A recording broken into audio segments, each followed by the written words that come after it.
सबसे ज्यादा घरों और पार्टियों में प्रेफरेंस दी जाती है कोका कोला को इस्तेमाल करने की। लेकिन क्या साइड इफेक्ट है कोका कोला के? क्या इसमें कोकीन इस्तेमाल की जाती है? कंपनी के ऊपर क्या क्या एलिगेशन है? और कौन कौन सी चीजों से मिलकर कोका कोला को बनाया जाता है? और क्या इसमें असल चीनी डाली जाती है या कोई आर्टिफिशियल शुगर इसमें डाली जाती है? क्या कोका कोला पीने से हमारी लाइफ में कैंसर का बाइस बन सकता है? In this topic we will discuss each and everything very clearly, so stay tuned with me. Coca Cola जो अमेरिका की एक कंपनी का प्रोडक्ट है, तकरीबन 1.8 बिलियन पीपल एवरी डे इसका प्रोडक्ट खरीदते हैं और इसकी रीच ऑलमोस्ट 200 कंट्री यानी पूरी दुनिया में। अगर हम बात करें इसकी हिस्ट्री की तो सबसे पहले ये 1886 में जॉन स्ट्रीट बिम्बर्टन ने इन्वेंट किया था और लेटर ऑन आसा गिर्गिस चैंडलर एक बिजनेसमैन इसके ओनरशिप को ले लेते हैं, जिसकी वजह से ये कंपनी आज इतने डोमिनेंस पे है पूरी वर्ल्ड में और पूरी दुनिया के बेस्ट ब्रांड में कोका कोला नंबर 6 पे आती है। अगर हम बात करें इसके प्रोडक्ट की तो कोका कोला कई सारे वेरिएंट में अपने प्रोडक्ट तैयार करती है, जैसे diet Coke, Coca Cola sugar free, Coca Cola zero sugar, Coca Cola caffeine free, Coca Cola lime, Coca Cola cherry and Coca Cola mango. असल में कोका कोला दो वर्ड से आता है, कोका और कोला। कोका का मतलब है पत्ते और कोला मीन्स नेट, जो दो इंपॉर्टेंट सोर्स हैं कैफीन के। इसीलिए यह माना जाता है कि कोका कोला एक इंपॉर्टेंट सोर्स है कैफीन का।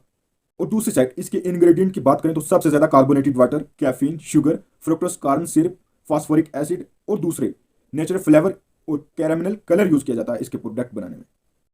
कुछ नॉन रिपीटेड सोर्स में ऐसा क्लेम किया जाता है कि पिग के फैट का इस्तेमाल करती है कंपनी अपने ब्रांड बनाने में, लेकिन रिपीटेड सोर्स में ऐसा कहीं मेंशन किया हुआ नहीं है। और वहीं दूसरी साइड कंपनी भी इस चीज को कंडेम करती है।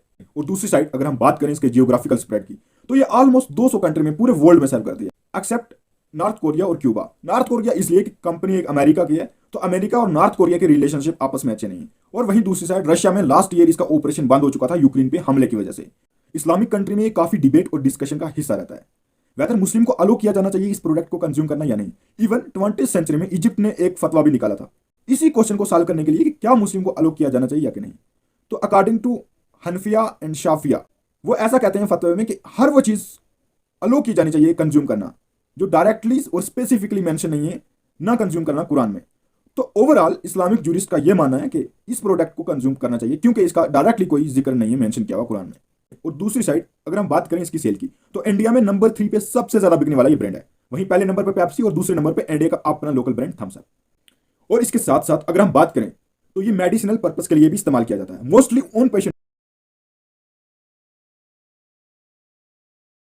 अगर हम बात करें इसकी डार्क साइड की तो कोक को बनाने के लिए शुगर का कम इस्तेमाल किया जाता है और इसके बजाय एक आर्टिफिशियल स्वीटनर इस्तेमाल किया जाता है जिसको अस्पर्टेन कहते हैं।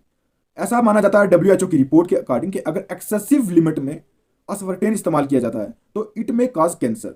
इस तरीके से कोक का एक्सेसिव लिमिट में यूज करना कैंसर का भी बाइस बन सकता है।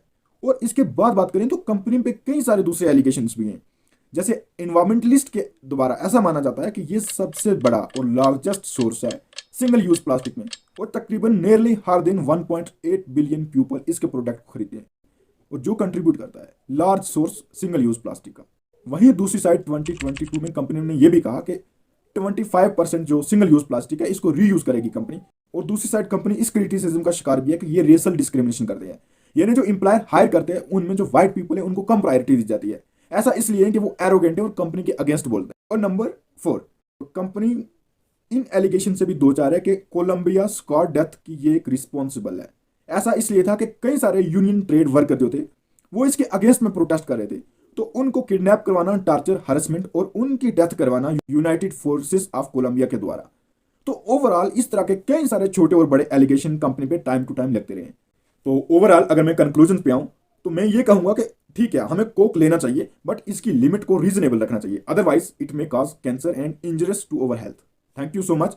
डिस्पाइट दिस मैं दूसरी फूड प्रोडक्ट पे कई सारी और टॉपिक्स पे वीडियो बनाने वाला हूं आगे फ्यूचर में, so please subscribe my channel, share it and like it. Thank you so much.